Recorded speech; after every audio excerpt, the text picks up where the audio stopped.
volume of a cylinder, you use the formula pi times the radius squared times the height.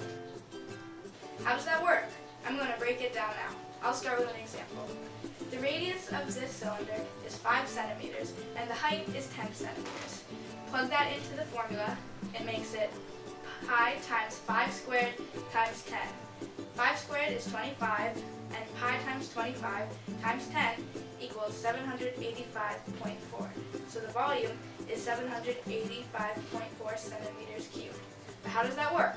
And why do we know it's correct? Part of the formula is pi times the radius squared, and that is the formula for finding the area of a circle.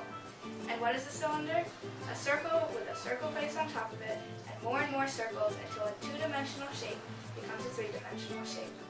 Multiplying the area of a circle by the height is taking how many units squared is in the circle, and using the height, seeing how many units cubed are in the cylinder. Let's check back on the previous example.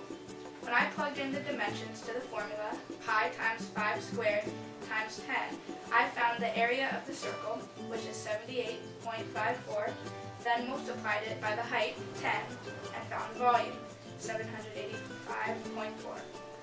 Now the mathematical way to prove how you go from squared to cubed is as follows. I'll use the previous example's dimensions to explain. I had a radius of 5 centimeters and a height of 10 centimeters. So I find the area of the circle, pi times 5 centimeters squared. The area is 25 pi centimeters, and that is how many centimeters squared are in the circle. To find the volume, I multiplied the height, so 25 pi centimeters squared times 10 centimeters.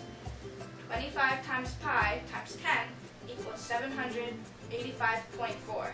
Now we have centimeters squared times centimeters.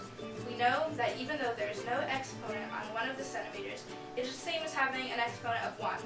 When you multiply with exponents, you'll add the exponents, and 2 plus 1 equals 3, so the volume is 785.4 centimeters cubed. To prove this with a physical example, I have some blocks and a cylinder. The volume of each block is 1 cubic inch. The radius of the cylinder is 1.75 inches, and the height is 4 inches.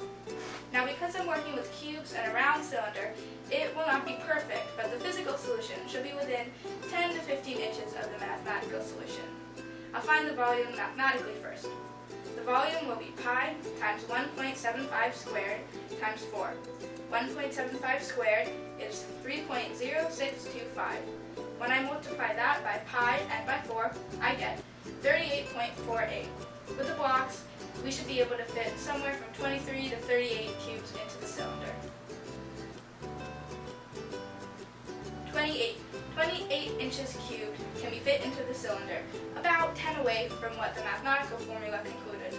There are lots of gaps, so these two solutions are very close, proving this formula does really work.